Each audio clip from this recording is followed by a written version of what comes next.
They mocked his limp, they laughed at his medals. Then one of them threw coffee at his service dog. No one stopped it. No one spoke. But somewhere across town, a message was received. 45 minutes later, Navy SEALs stood in a coffee shop, not for revenge, but for respect. And for Atlas, the dog that never flinched.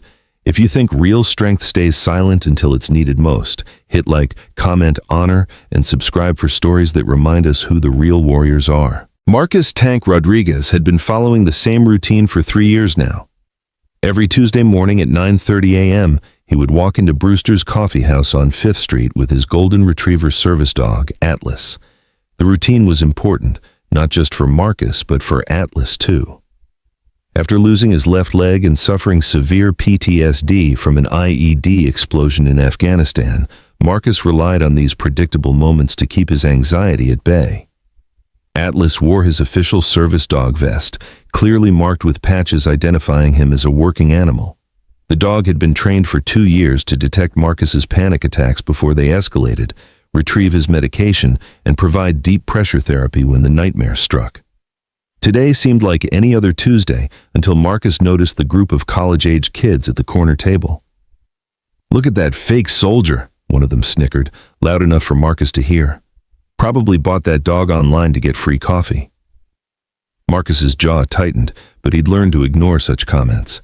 He approached the counter with Atlas perfectly positioned at his left side, compensating for his prosthetic leg. The barista, Jenny, smiled warmly. She knew his order by heart. "The usual, Marcus? Large black coffee and a plain bagel?" "Yes, ma'am. Thank you, Jenny." As Marcus waited, Atlas suddenly tensed, his ears perked forward. The dog had sensed something that made him uneasy, but Marcus was focused on controlling his own rising anxiety from the stranger's comments. The group of 5 young men, all appearing to be in their early 20s, had been watching Marcus since he entered. Their leader, a stocky guy with a backwards baseball cap named Tyler, seemed to take particular offense to Marcus's presence. "I'm telling you guys, this is exactly what's wrong with this country," Tyler said to his friends, his voice growing louder. "Everyone's looking for a handout. Fake service dogs, fake disabilities, fake heroes." Marcus's hands trembled slightly as he reached for his coffee. Atlas immediately pressed against his leg, providing the stabilizing pressure he'd been trained to give. The simple action helped Marcus regulate his breathing, but it also drew more attention from the group. "Oh, look at that," Tyler continued. "The dog's doing tricks now. Probably learned that from YouTube."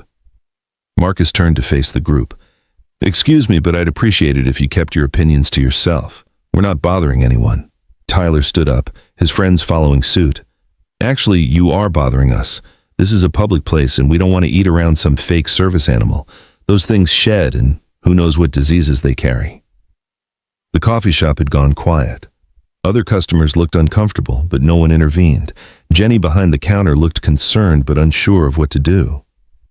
"Sir, Atlas is a certified service dog.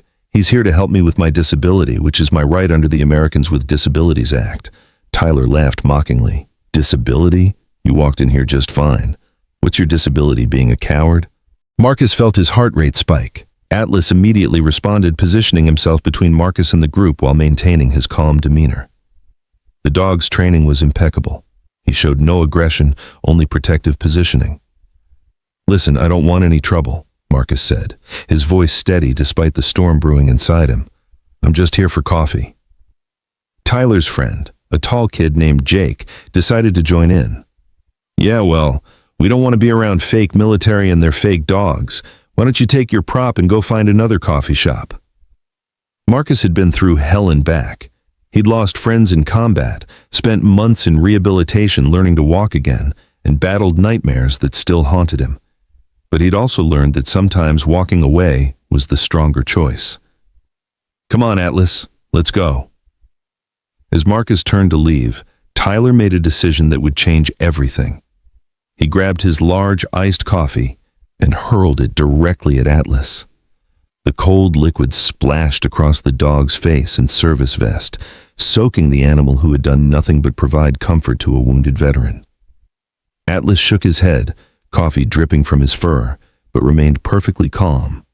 His training had prepared him for various situations, but the shock and humiliation on Marcus's face was something the dog felt deeply. The bond between a veteran and his service dog runs deeper than most people understand. The entire coffee shop gasped. Even Tyler's friends looked shocked at what he had done. Marcus knelt down beside Atlas, his hands shaking as he tried to wipe the coffee from his service dog's face. The vest was soaked, and the smell of vanilla latte clung to Atlas's golden fur. But what hurt Marcus most wasn't the mess. It was the disrespect shown to a creature who had dedicated his life to serving others. "What the hell is wrong with you?" Jenny shouted from behind the counter. "I'm calling the police." Tyler shrugged. "It's just a dog. Maybe now they'll leave." But Marcus wasn't leaving. Something had shifted in him. He stood up slowly, his training from 20 years in the military suddenly surfacing. Before becoming a wounded veteran, Marcus had been a Navy SEAL instructor. He'd trained some of the most elite soldiers in the world. He'd kept that part of his past quiet, preferring to focus on his recovery and new life. Marcus pulled out his phone, not to call the police, but to send a simple text message to a group chat titled The Brotherhood. The message was brief. "Brewster's Coffee House, 5th Street. Atlas was assaulted. I could use some backup." Within seconds, responses started flooding in. "On my way. Steve Reaper Johnson. ETA 10 minutes. David Ghost Martinez. Rolling now. Mike Bulldog Thompson. We're coming, Tank. Sarah Phoenix Williams." Marcus put his phone away and looked at Tyler with calm, steady eyes. "I think you should apologize to my dog." Tyler laughed. "Apologize to a dog? You're crazier than I thought." What Tyler and his friends didn't know was that Marcus had spent 15 years as a Navy SEAL before his final deployment to Afghanistan. He'd been part of Team 6, the most elite unit in the Navy. After his injury, he'd become an instructor, training new SEALs in survival and combat techniques. His Brotherhood group chat contained 37 active and retired SEALs, all of whom lived within a 50-mile radius. The first to arrive was Steve Reaper Johnson, a massive man with arms like tree trunks and a beard that made him look like a Viking. He walked into the coffee shop casually, assessed the situation in seconds, and positioned himself near the window. He didn't say a word, just stood there with his arms crossed. 2 minutes later, David Ghost Martinez entered. Despite his nickname, there was nothing invisible about his presence.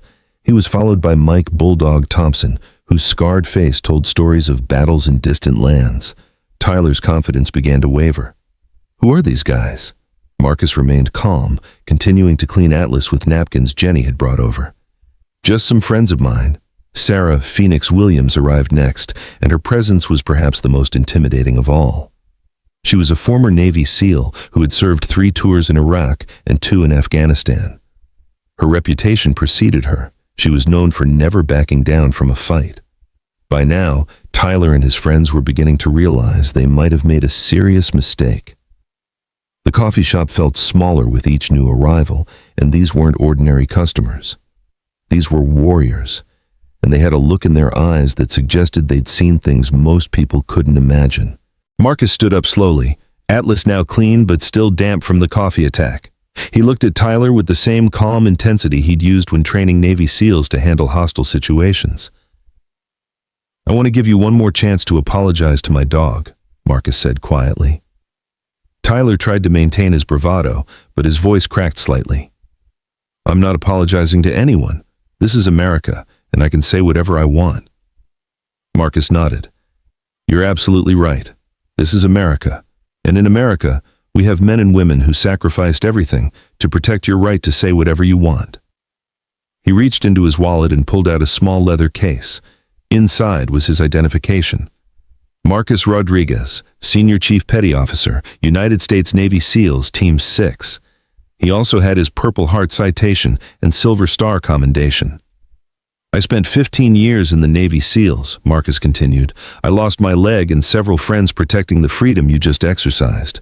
Atlas here is a service dog who helps me deal with the nightmares I still have from watching my brothers die in combat." Tyler's face went pale. His friends had already started backing toward the door. "These men and women who just arrived, they're my former teammates. They came here because someone disrespected not just a veteran, but a service dog who dedicates his life to helping others." Marcus gestured to Steve. "Reaper here has been shot 4 times in service to this country." Ghost survived an IED blast that killed 3 of his teammates. Bulldog spent 8 months in a Taliban prison and never broke. Phoenix has more confirmed kills than most people have Facebook friends. The coffee shop was silent except for the soft whir of the espresso machine. Other customers had either left or were pretending not to watch the unfolding drama. Tyler looked around at the faces surrounding him, faces that had seen combat, loss, and sacrifice. Sarah Phoenix Williams stepped forward. Despite being only 5'6", her presence filled the room. "Son, I've been shot at by terrorists, bombed by insurgents, and threatened by some of the most dangerous people in the world, but I've never seen anything as cowardly as what you just did." Tyler tried to speak, but his voice came out as a whisper. I didn't know." "You didn't know what?" Mike Bulldog Thompson asked, his voice gravelly from years of shouting orders in combat zones. "You didn't know that service dogs are working animals? You didn't know that throwing coffee at an animal is assault? Or you didn't know that disrespecting a veteran might have consequences?" Marcus raised his hand slightly, and immediately all of his former teammates went quiet. This was the respect that came from years of following orders from a man who had earned it through blood, sweat, and sacrifice. "Here's what's going to happen," Marcus said calmly. "You're going to apologize to Atlas. Then you're going to pay for his grooming to remove the coffee smell from his fur. After that, you're going to make a donation to the Wounded Warrior Project. And finally, you're going to educate yourself about service dogs and veterans' rights." Tyler nodded quickly. "Yes, sir, I'll do all of that. And one more thing," Marcus added. "You're going to remember this moment. Remember that actions have consequences. Remember that service dogs are working animals helping people who sacrificed for your freedom. And remember that respect isn't just given, it's earned." Tyler knelt down in front of Atlas, his hands shaking. The dog looked up at him with gentle brown eyes, showing no malice despite what had happened. This was perhaps the most humbling moment of Tyler's young life. "I'm sorry, Atlas," Tyler said, his voice barely audible. "I'm sorry for throwing coffee at you. You didn't deserve that." Atlas, showing the incredible temperament that made him perfect for service work, gently sniffed Tyler's outstretched hand. The dog held no grudges. He was simply doing what he'd been trained to do, remain calm in stressful situations and provide comfort when needed. Marcus watched this interaction with mixed emotions. He was proud of Atlas for maintaining his composure, but he was also processing his own feelings about the situation. The last thing he wanted was to be seen as the angry veteran who couldn't control his emotions. "Thank you," Marcus said to Tyler. "That means more to me than you know." Tyler's friends, who had been silent throughout the confrontation, began to approach. Jake, the tall one who had made the earlier comments, stepped forward. "Sir, I want to apologize too. We were completely out of line. We didn't understand what we were dealing with." Sarah Phoenix Williams looked at the young men with a mixture of disappointment and hope. Understanding isn't just about knowing someone's military service. It's about treating all people with basic human dignity. Service dogs, veterans, anyone who's different from you, they all deserve respect. David Ghost Martinez, who had been quietly observing, decided to share his perspective. "You know, when I came back from my 3rd deployment, I couldn't handle crowds. I couldn't sleep. I couldn't focus on simple conversations. My service dog, Ranger, gave me my life back." He gestured to Atlas, who was now sitting calmly beside Marcus. These dogs undergo 2 years of intensive training. They learn to detect changes in their handler's heart rate, recognize the signs of panic attacks, interrupt nightmares, and provide deep pressure therapy.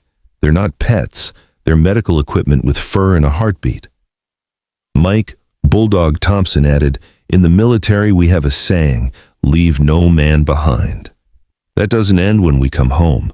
These dogs ensure that veterans don't get left behind by their own minds." Tyler listened intently, his earlier arrogance replaced by genuine curiosity and remorse. How do you tell the difference between a real service dog and a fake one? Marcus appreciated the question. Real service dogs are calm, focused, and task-trained. They wear proper identification, like Atlas's vest. They don't bark, jump on people, or get distracted by food or other animals. They're working. Jenny, the barista, had been listening from behind the counter. She approached with a fresh coffee for Marcus and a small bowl of water for Atlas. "I'm sorry this happened in our shop. We should have intervened sooner." "It's not your fault," Marcus replied. "But thank you for caring." The coffee shop had gradually filled with other customers who had heard about the confrontation. Many approached to shake hands with the veterans and pet Atlas, with Marcus's permission, of course. The mood had shifted from tense to educational. Word of the incident had spread beyond the coffee shop. Other veterans in the area began arriving, not for confrontation, but for support. The parking lot outside Brewster's Coffee House looked like a military reunion, with men and women of all ages gathering to show solidarity. Among them was Captain Rebecca Torres, a military lawyer who specialized in veterans' rights. She approached Marcus with a business card. "I heard what happened. I want you to know that what these young men did constitutes assault under both federal and state law. Service dogs are protected under the ADA, and interfering with a service animal is a federal offense." Tyler overheard this and looked panicked. "Are you going to press charges?" Marcus considered this carefully. He could pursue legal action, and he would be well within his rights to do so. But he also saw an opportunity for something more meaningful. "I'll make you a deal," Marcus said. "Instead of pressing charges, I want you to spend 20 hours volunteering at the VA hospital. I want you to meet other veterans and their service dogs. I want you to understand what you almost destroyed today." Tyler nodded eagerly. "Yes, sir. I'll do whatever you think is right." Steve Reaper Johnson, who had been the first to arrive, pulled Tyler aside. "Son, you just learned one of the most important lessons of your life. The man you disrespected today could have destroyed you legally, physically, and socially. Instead, he chose to educate you. That's what real strength looks like." Over the following weeks, Tyler kept his promise. He volunteered at the VA hospital, where he met dozens of veterans and their service dogs. He learned about PTSD, traumatic brain injuries, and the invisible wounds that many veterans carry. He helped feed patients, read to them, and even assisted with physical therapy sessions. One day, while volunteering, Tyler met a young female veteran named Lisa who had lost both arms in a roadside bombing. Her service dog, a German shepherd named Duke, had been trained to open doors, retrieve items, and even dial 911 in emergencies. "You know," Lisa told Tyler, "people see the obvious disabilities, missing limbs, visible scars, but the hardest battles are the ones you can't see. My service dog doesn't just help me physically, he helps me mentally and emotionally." Tyler also learned about the training process for service dogs. He discovered that it cost between $20,000 and $50,000 to train a single service dog, and that many veterans waited years to receive one. The dogs weren't just pets. They were highly trained medical equipment that gave veterans their independence and dignity back. Meanwhile, Marcus had returned to his routine at Brewster's Coffee House, but now, instead of sitting alone, he was often joined by other veterans and their service dogs. The coffee shop had become an unofficial meeting place for the local veteran community. Jenny, the barista, had also been affected by the incident. She started a Coffee for Veterans program, offering free drinks to any veteran with proper identification. She also put up educational posters about service dogs and veterans' rights. 3 months after the incident, Tyler organized a fundraiser for the Wounded Warrior Project. He had raised over $10,000 and recruited several of his college friends to volunteer at the VA hospital. The experience had fundamentally changed his perspective on service, sacrifice, and respect. During the fundraiser, Tyler stood up to address the crowd. 3 months ago, I was an ignorant kid who thought he knew everything about the world. I disrespected a veteran and his service dog because I didn't understand what I was looking at. Today, I want to tell you about real heroes." He gestured to Marcus, who was sitting in the front row with Atlas beside him. Marcus Rodriguez spent 15 years as a Navy SEAL. He lost his leg protecting our freedom. His service dog, Atlas, gives him the independence to live a normal life. When I attacked Atlas, I was attacking a symbol of hope and healing. The crowd listened intently as Tyler continued, but here's what really impressed me. Marcus could have had me arrested. He could have let his Navy SEAL teammates teach me a lesson I'd never forget. Instead, he chose education over revenge. He chose to make me a better person rather than just punish me. Marcus stood up and approached the podium. Tyler asked me to speak tonight, but I think he said everything that needs to be said. I will add this. Service dogs like Atlas represent the best of humanity. They're trained to give unconditional love, support, and assistance to people who need it most. They ask for nothing in return except the chance to serve. He paused, looking out at the crowd. We live in a divided world, but stories like Tyler's give me hope. When we choose understanding over ignorance, education over punishment, and respect over disrespect, we all become better. After the event, Tyler approached Marcus privately. Sir, I know I can never undo what I did, but I want you to know that you changed my life. I'm considering joining the military after college. Marcus smiled and shook Tyler's hand. The military would be lucky to have you. But remember, service doesn't require a uniform. You're already serving by educating others and volunteering at the VA. As they parted ways, Atlas approached Tyler one last time. The dog that had been assaulted 3 months earlier now gently placed his paw on Tyler's leg, a gesture of forgiveness and acceptance. The incident at Brewster's Coffee House had started with ignorance and cruelty, but it ended with understanding, respect, and hope. Sometimes the most powerful lessons come from the most unexpected places, and sometimes the strongest response to hatred is not more hatred, but education and compassion. Marcus and Atlas continued their Tuesday morning routine, but now they were surrounded by a community that understood and appreciated their service. The coffee shop had become more than just a place to get caffeine. It had become a symbol of how understanding and respect could transform a community.